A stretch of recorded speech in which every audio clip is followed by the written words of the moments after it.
say trust is registered with the Charity Commission in Mumbai, they want to convert it to Section 23 company. There is no procedure laid down under the law for converting one entity to another. What you can do is, while the trust is there, create a Section 25 company.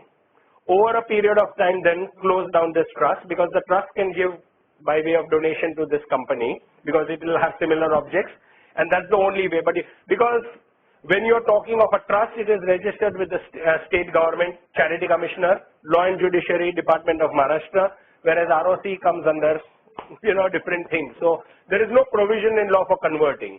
So if you decide that you want to convert one entity, you create the other one, get it all established, get it registered, get your 12A, ATG, everything. When it is in place, the old one can pass on all its surplus, etc. to this organization and then choose to wind down.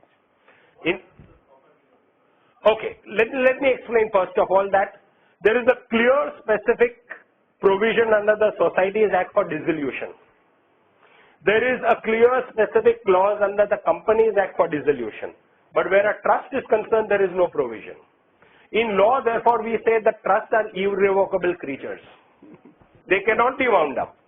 But having said that, one can create, there are certain loopholes that people use by creating it as a defunct trust or a moribund trust, where all the funds, assets, properties are exhausted, and then you can, let's say, file a change report with the Charity Commissioner to state that after the final audit stating that there is no income, expense left, no liabilities left, and this trust is to be treated as a defunct or moribund trust. And some trusts have gone through that process and as good as wound up.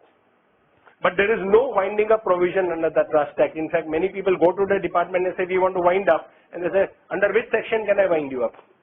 See, in law, everything is run by section. It's like you go to a police station, they say, under what section should I book this person?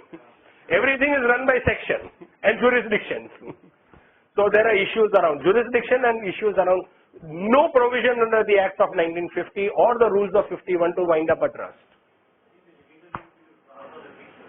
No, that is donations from one entity to another is absolutely possible. That's never an issue. Where is the question? I mean, if you are telling me that one trust cannot give to another trust, then the Tata Trust, Mahindra Trust, Bajaj Trust would have been out of business 100 years ago. Their only job is to give donations to other trusts. Who stops a trust from giving to another trust for objectives that are similar? So yes, absolutely. Or there is also immovable property involved, you mean? That there are certain issues because you cannot alienate property without permission under Section 36, etc. So it would be complex but not impossible. Let's put it that way. It would be complicated and complex but not impossible.